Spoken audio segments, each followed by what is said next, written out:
You wake up in Detroit. The year is 1900. You have almost nothing in your pockets. And the streets are full of horses. Carriages roll past. Blacksmiths hammer at their anvils.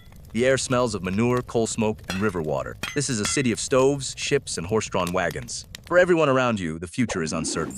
For you, the next 30 years are already written. You know something they do not. The horse is about to disappear. The automobile is coming, and it will be born right here.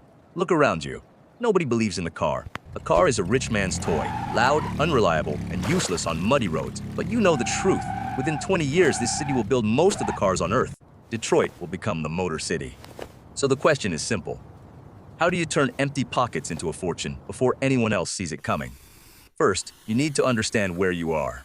Detroit in 1900 is not a farm town. It is a workshop. The city is famous for stoves and railroad cars. It is packed with machinists, foundries, and engine builders. It sits on the Great Lakes. Iron, copper, and lumber arrive cheap by ship straight to the docks. That matters.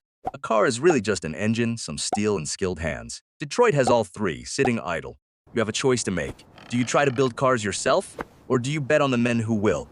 Building a company from nothing is tempting, but it is dangerous. Most early car makers go bankrupt within a few years. Consider Ransom Olds. In 1901, his Oldsmobile becomes the first car built in real numbers in America. He sells around 400 that first year, then thousands. The little curved-dash Oldsmobile becomes the best-selling car in the country. You could go work for Olds, learn the trade, earn a steady wage while the whole industry is still tiny. That is the safe path, low risk.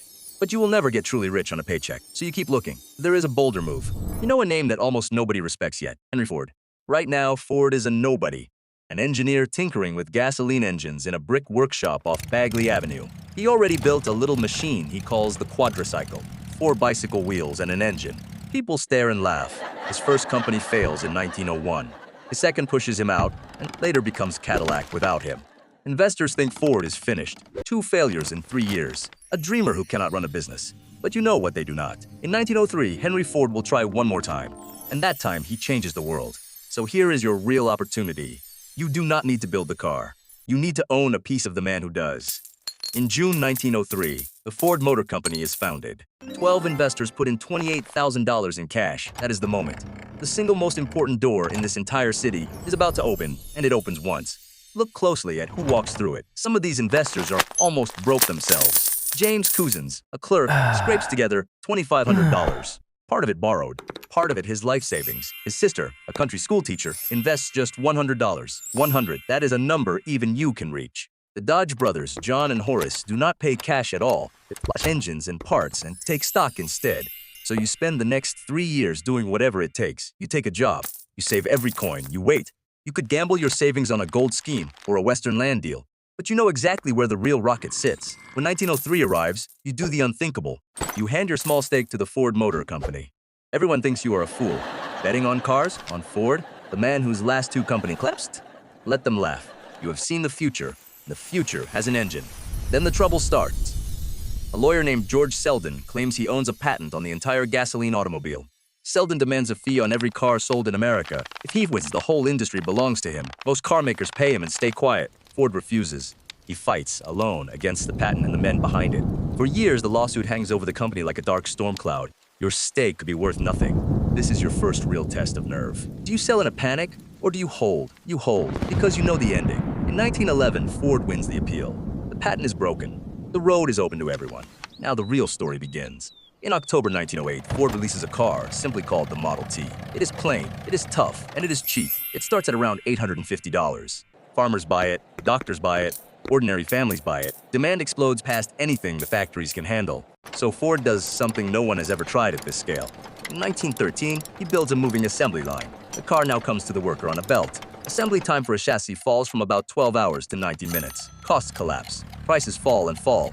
The Model T eventually drops below $300 and still the profits climb. Then, in 1914, Ford stuns the entire country. He offers his workers $5 a day, double the going wage. Newspapers call him a madman. But the plan is genius. Turnover vanishes, and now every worker can afford the car he builds. Detroit becomes a magnet. Workers pour in from the South and from Europe by the trainload. By now, your tiny stake is worth a fortune you can barely count. But the greatest single moment is still ahead. Watch the men around you and learn from every one of them. Some hold, some sell too soon.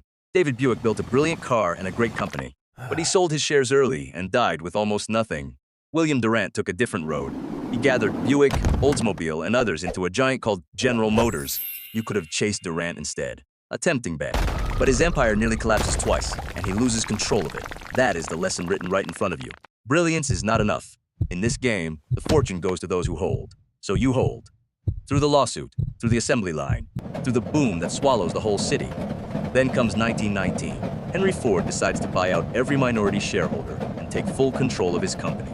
The buyout prices are staggering. This is the harvest, and only the patient are still holding the seed. The Dodge brothers turned their early parts for stock deal into roughly $25 million. James Couzens, the clerk who borrowed part of his stake, walks away with close to $30 million. And his sister, the school teacher, her $100 investment returns around $350,000. That is the number, sir, that should stop you cold. $100, multiplied thousands of times over. Now picture your own stake in that same room. You held from 1903 to 1919. Through every single storm. Your reward is not thousands. It is millions. In today's money, that is tens of millions of dollars.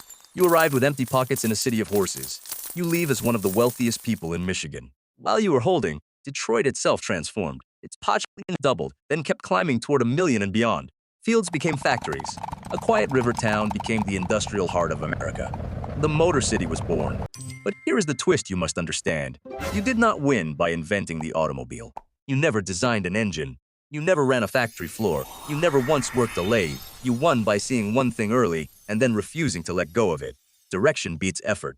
The men who built brilliant cars often died broke because they sold too soon or bet on the wrong door. The quiet investors who simply held the right stake became legends. That is the real machine behind the fortune. So look at your own time now. What is the horse today? Everywhere around you and quietly about to vanish. What technology do people dismiss as a toy the way they once laughed at that noisy little quadricycle? You will not get 1903 back, but every era hides its own Ford, waiting in some plain brick workshop. The hard part was never the money. Remember, the school teacher needed only $100 to begin. The hard part is seeing the future clearly, and then holding your nerve when everyone calls you a fool. You woke up in Detroit in 1900 with almost nothing in your pockets, in a city full of horses. You leave with a fortune, in a city full of cars. The only thing you ever really owned was foresight. So the question is not whether it could be done. It was done again and again by ordinary people. Would you have held from 1903 to 1919? Or would you have sold the moment they laughed at you?